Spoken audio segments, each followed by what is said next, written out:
I don't give a damn about my critics. You don't? Huh? No. Because I have not heard a good one. You haven't heard a good one? No. Okay. Someone who would be honest Right. and discuss the issues without misrepresentation. A video going over Zack Snyder and Ayn Rand's The Fountainhead could be about many things. It could cover how both liberals and conservatives have misinterpreted and misappropriated Rand's work. Those who may not be as familiar with your work, you don't go for altruism and charity and do good and liberal and... No. And conservative. You might as well add it all. You don't like the conservatives either? No. Well, Not let's start- today's conservative. In conclusion, let me touch briefly on another question often asked of me. What do I think of President Reagan? The best answer to give would be, but I don't think of him.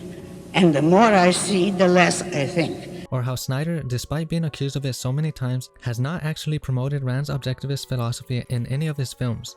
If you take Jesus Christ as an ideal human being, and that is properly the view of Christians, what do you do with your ideal being? You put him on the cross, you torture him and murder him for the sake of those who are less virtuous. Is that a proper example to set? For the sake of those who are less virtuous. Yeah, for the sinners, to redeem their sins, yeah, as yeah. you say. I think that's a monstrous idea. If I were a Christian, I would resent it enormously. The ideal men are to be appreciated and followed. And listened to. And listened to, But not crucified. But our evil... And it could be about how Rand's philosophy is not actually the extremely callous and absurd ideology many people make it out to be. On the face of it, objectivism does sound harsh and solipsistic, but at its core, I believe that Rand was never making a declaration on how people should live, but was only making a declaration on how people could not live even if they wanted to. And cannot man have self-esteem if he loves his fellow man? What's wrong with loving your fellow man? Christ, every important moral leader in man's history, has taught us that we should love one another. Why then is this kind of love in your mind immoral?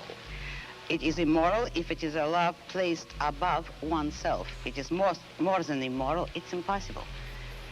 Admittedly, however, when one extends Rand's philosophical conclusions to politics, it does not seem very practical.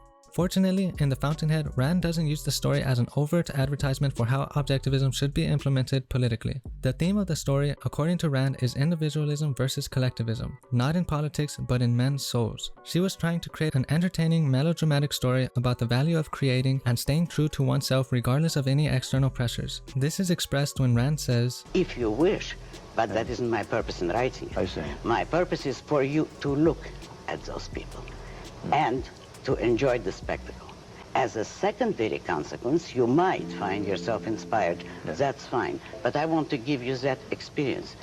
and in one character's quote that reads, "But don't they know that if suffering could be measured, there's more suffering in Stephen Mallory when he can't do the work he wants to do than in a whole field of victims mowed down by a tank?" Snyder himself seems to acknowledge all of this when he says, "She's always said story first, not regarding her politics." And here, you need to keep that in a mythological sort of realm in order to let it be mythological. You know, as soon as you try to sort of think about it in practical terms, sure, you can spin yourself out with it, but I think if you keep it in mythological terms, it's really fun and there's a lot of great lessons. So each of these topics could be their own separate video, so the goal of this video is just to briefly highlight some of the curious parallels to Snyder's career that I found while reading The Fountainhead. I will describe them chronologically, going back and forth between the two, and hopefully it will show that Snyder is the best fit to direct its adaptation. Throughout the centuries, there were men who took first steps down new roads, armed with nothing but their own vision. The story begins with architect Howard Rourke being expelled from the institute he's attending. The reason being that he goes against the dean's belief that all of the great ideas of architectural design have already been discovered, and that it is an architect's duty to replicate these past ideas. This issue of Rourke being in opposition to those who want him to compromise his vision for theirs and others' expectations is the main recurring problem throughout the book. One of the characters, Dominic Franken, at one point condescendingly says, "What do you want with Rourke? You want a building that won't shock anybody. A building that will be folksy and comfortable and safe. Like the old parlor back home that smells of clam chowder. A building that everybody will like, everybody and anybody." Any supporter of Snyder should already be able to see some parallels. Snyder has always chosen novel and original paths for his DC characters, and because of it, Warner Brothers Studio has continuously given him pushback. Superman is a character notoriously who does not grow. He does not. He's like a rock, and everything just smashes against him. And then we learn by trying to change a thing that's unchangeable, so we learn about ourselves. That's sort of the old way, old Superman, where I really felt like my Superman needed to, like, at every step, he has to sort of level up and sort of learn something and be something different. Because in the end, the idea is that, or what I had planned was that, final step for Superman is kind of his real return, or his real sort of coming into what I would consider like almost like the classic Superman.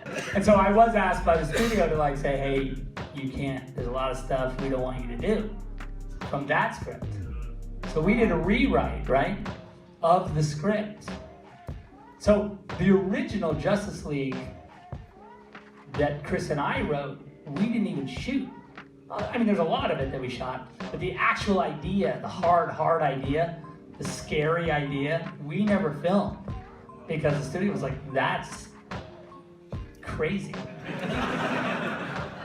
And we were so insecure at the time after this movie came out, we were just like, I guess it is crazy. Like, we're fucking nuts. Like, what are we, there's gonna be mass hysteria in the streets if we film this. The truth is I was in a struggle with the studio, and famously we had a lot of stuff we had to do and make it funny and all this stuff.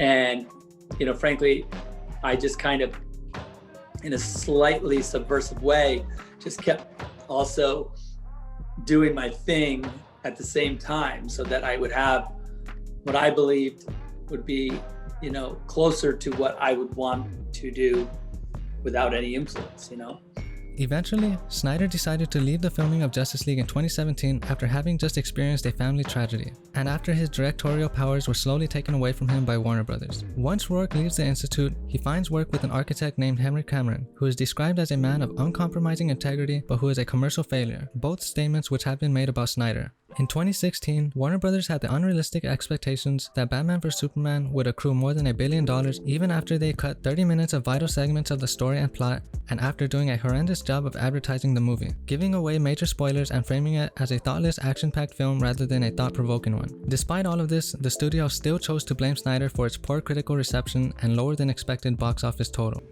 Well, I think this cut existed before the theatrical cut, right? So this was the movie, and then they were like, well, make it shorter. So you recorded. So it's a hard like the. All right. So I mean, I guess what we were trying to accomplish with the movie was this. Yeah, and it worked. Yeah. And then the other thing that happened was, that. So that's fine. Look, I'm proud of the theatrical version, but this is better. This is better.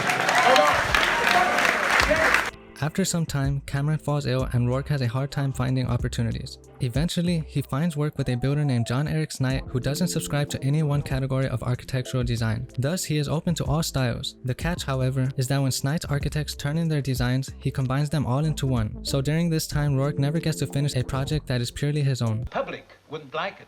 It'd shock people. It's too different, too original. Originality is fine, but why go to extremes? There's always a middle course. So we want to preserve your beautiful design, but just soften it a little. This parallels how nearly every film Snyder has made for Warner Brothers has been altered by the studio and has led to the later release of a more authentic director's cut. It is at this point in the story when Rourke opens up his own office, but receives too few commissions and so is forced to find other work. His friend Mike Donegan, a construction worker he met previously while working on a site, helps him find a job at a stone quarry. To me, Donegan is a perfect parallel for many of Snyder's ardent fans who he equally respects. There is a passage where Donegan puzzlingly says, "Say, Red, I heard the super tell a guy from the contractors that you're stuck up and stubborn and the lousiest bastard he's ever been up against. What did you do to him? Nothing?" What the hell did he mean? "I don't know," said Rourke. "Do you?" Mike looked at him, shrugged, and grinned. "No," said Mike. I think many of Snyder's supporters often wonder the same thing when he is attacked by various critics and journalists. The story continues and Rourke is able to find more opportunities after the stone quarry, but this is when he is noticed by the architectural critic Ellsworth Toohey. I've been trying to take a poll among the guests. A what? A poll of opinion about it. What for? in order to find out what you think of it yourself? Well, we have to consider public opinion, don't we? To put it short, Tui despises how individualistic and original Rourke is, and so tries various ways to manipulate the masses into hating him. I think it's fairly obvious who Tui represents here. He could easily parallel all the critics who despise Snyder, but the parallels with this character are even more striking. Tui formulates a plan that will have Rourke build a temple, which he will then manipulate the public to destroy. The masses, or general audience, and the way that they can be tricked and used, as we all know, is what the character Stephen Mallory calls the Beast. It is aptly described in this quote: "Their reality is not within them, but somewhere in that space which divides one human body from another. Not an entity, but a relation anchored to nothing. A blind mass running amok. That's the drooling beast he fears." This all sounds very reminiscent of how critics and various media outlets used their influence to taint how people viewed Batman vs Superman, which then led to Warner Brothers completely dismantling Snyder's vision for the DCEU. It is here that I will discuss the character Peter Keating and his place in this video. Look, as much as I would have liked to make this video without mentioning Joss Whedon, even he has a surprising parallel in this story. Your Keating is worthless, so he's probably the right choice for that building.